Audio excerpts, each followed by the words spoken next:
Or the 2023 Lexus RC 350 all-wheel drive, coming in around $60,000. Man, the RC has got expensive over the years. Today we're going to talk about if it's worth the money, or should you just go look at something like a Supra for less money.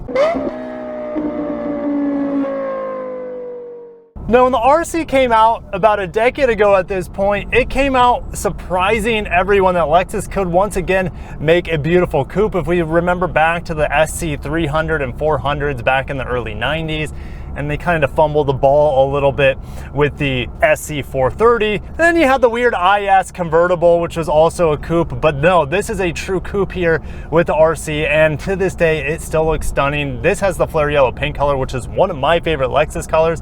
And as far as I'm aware, you can only get it on this car, the RCF, and the LC 500. In 2019, they did the RC a nice favor because the grille was getting a little bit old, so they updated it. They gave it triple beam headlights, which look absolutely amazing here to this day, and they refreshed the rear tail lights as well. So even though this car is about a decade old, it still is a stunning vehicle, and especially if you get in a beautiful paint color, that helps. In the trunk of the RC, we do actually have a spare tire back here, and you can fold down the back seats with a split. Gotta love this standard first aid kit. And if you're trapped in the trunk, you still have the illuminated escape hatch. I always love seeing the Marky Mark Levinson back here. Now for the back seat, well, let's flip this back up.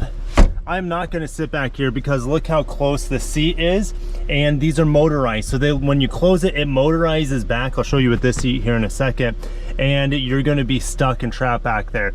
But the seats are absolutely gorgeous, super soft. I love even the flap here for the child seat latches. Actually, this might be okay for a front facing child seat back here, but I would not want to put anyone over maybe like 10 years old in the back. Luckily, you do have some rear vents back here to cool down the passengers, and you have some storage mat pockets. So let's check out this motorized chair here.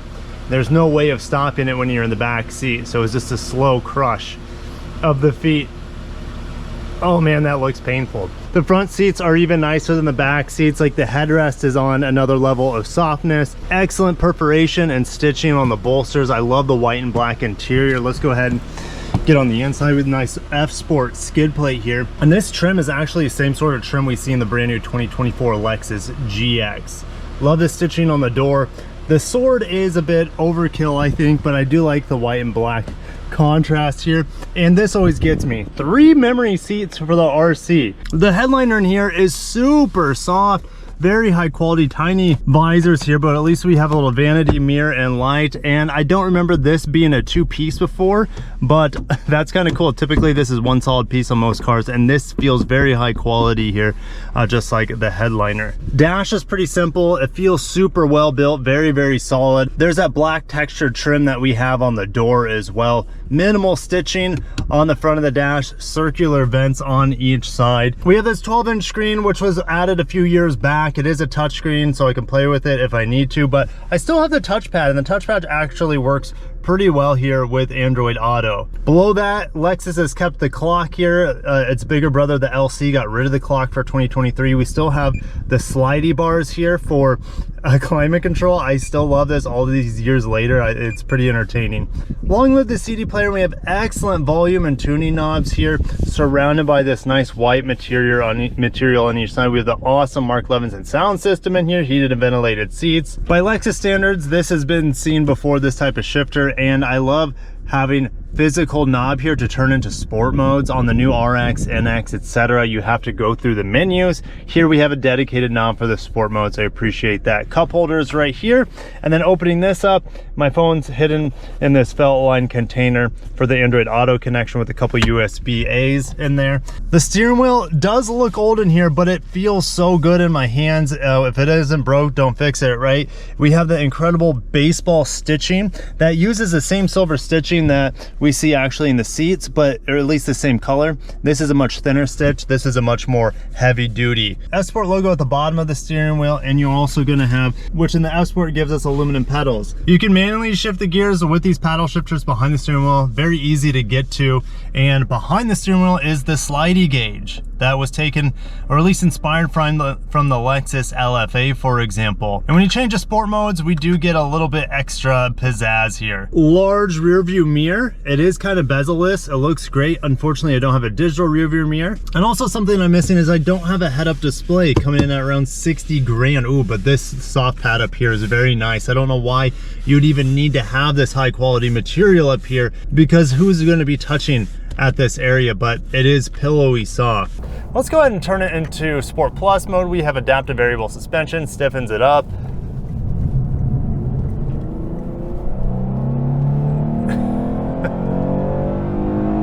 It sounds good. It sounds really good. It does feel kind of heavy. It doesn't feel like a big vehicle, but it is very rewarding to rev it out. However, the transmission here, the 6-speed auto, mated to the 3.5 liter naturally aspirated V6, I'm always wanting more now. When I drove this car for the first time, maybe 5 or 6 years ago, it was satisfactory now, but it just doesn't feel like it has enough to keep up with modern powertrains. And in the past, I've actually favored this 6-speed automatic compared to the 8-speed automatic that you see in the rear-wheel drive variant of this. But now, since I've been driving this, it's just, I need more gears to maximize the 311 horsepower, and even more so, the meager 280 pound-feet of torque that we see here. We're gonna get on the brakes hard. And now it still brakes well. It reminds me a lot of the IS brakes as well as the RC brakes, the RCF's brakes, I should say. The RCF obviously has much stronger brakes, but the brake feel is very, very similar.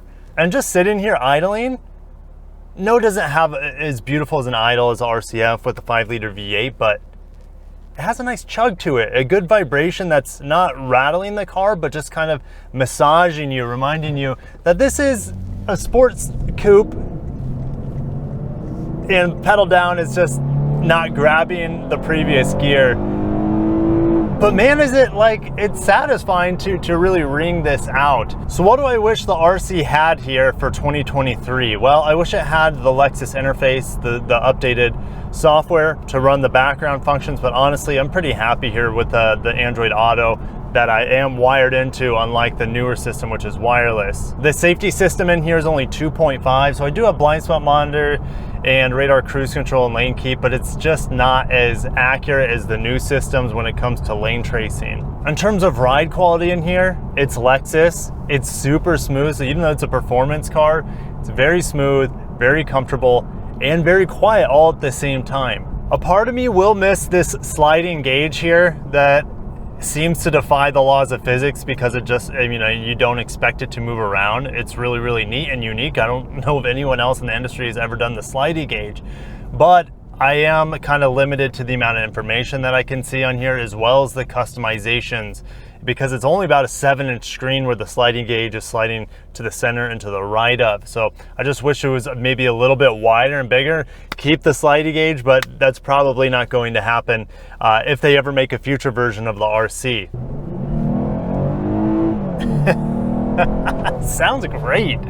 Oh, I love putting the pedal down, especially when it picks the right gear like it did right there. Some minor annoyances here. Since this is the all-wheel drive version, the transmission's extremely bulky, and so literally it rubs against my shin here. And it's only on the driver's side, it's not on the passenger side. I think that I remember seeing that in the GS 350 all-wheel drive as well, having this drivetrain or transmission hump over here. And will there be an RC second generation? I think it is highly unlikely.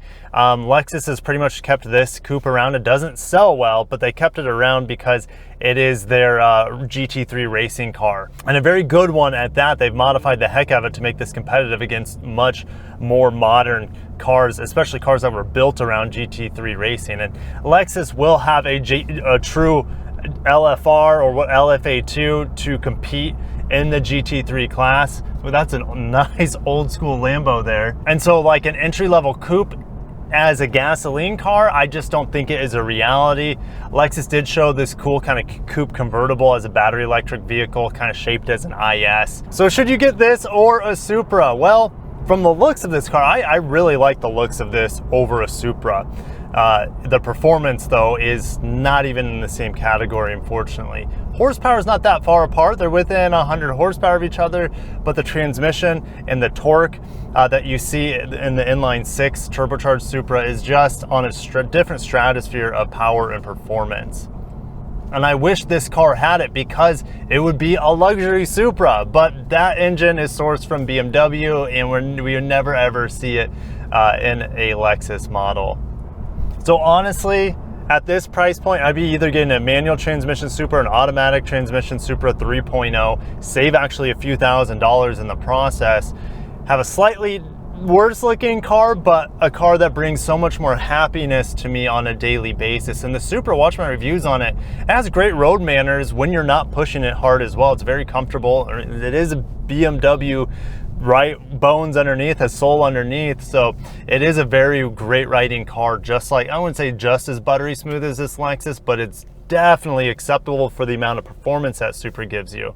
If I was spending 60 grand on a brand new Lexus coupe, what would I be doing? Well, it wouldn't be a new RC 350. It'd be looking at a used RCF, which I could probably get under 60 grand. So I'd get that 5-liter V8 and get that performance that I'm yearning for in a car that looks as cool as this. Or I'll be trying my best to get also that 5-liter V8 and my favorite Lexus in this color, which is my dream car, which is the LC500 or LC500 convertible. But those cars, even on the used market, still cost a little bit more than $60,000. But just because this model 60 grand doesn't mean you can't get a brand new RC for less. You can get the rear wheel drive turbocharged models, you can get non-F Sport models.